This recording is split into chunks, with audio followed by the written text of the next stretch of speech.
भद्रक जिला दलित महासंघ तरफ संविधान दिवस पालित हो जाइए। भद्रक सहर संस्कृति भवन ठारे यही संविधान दिवस पालन करिछि संघ। जिलार विभिन्न ब्लॉक रो आंबेडकरवादी माने जोग देइथिले।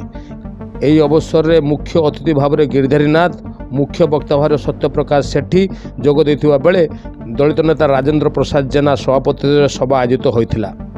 संविधान वर्तमान स्थिति और भविष्य उपर आलोचना करथिले अतिथि।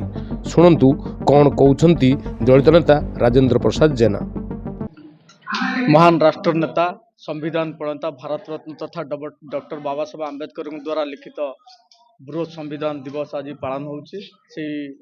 संविधान दिवस अवसर में आज भद्रक जिला दलित महासंघ पक्षर एक आलोचना चक्र एवं संविधान दिवस पालन करा जायछि।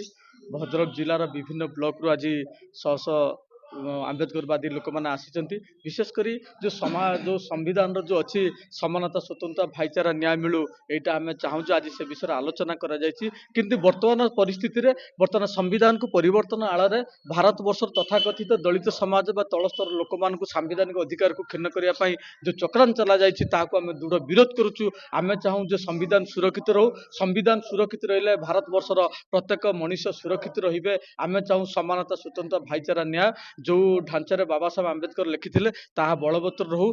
जदि किछि लोक वर्तमान परिस्थिति में मुष्टिमेय लोक, विशेषकर पुंजीवाद लोक माने सेमाने चाहूचंती भारत वर्षर जो तलस्तर लोक मानकु सेमानकु पुणी जेमिति 100 वर्ष पूर्व जेमिति माने गुलामगिरी करथले एक संविधान को परिवर्तन करिकि विभिन्न धारा परिवर्तन कर सेमान गुलामगिरी करबा तांकर मुख्य उद्देश्य, जाहाको आमे दृढ़ विरोध करछु। आमे चाहूचु जे बाबा साहेब आंबेडकर द्वारा लिखिथिबा संविधान बलवत्तर रहू एवं ता कार्यकारी हो। समस्त को समानता, स्वतंत्रता, भाईचारा, न्याय मिलू यह हम चाहूँ। एथि आज एक आलोचना चक्र अनुष्ठित होती। विभिन्न वक्ता मैंने आसचंती, भाई भूणी मैंने आंबेडकरवादी मैंने आसचंती। आमे समस्त की आंबेडकर दिवस रे आंतरिक शुभेच्छा, अभिनंदन। भद्रकरू रमेश पागलଙ୍କ रिपोर्ट, आरपी न्यूज ओडिया।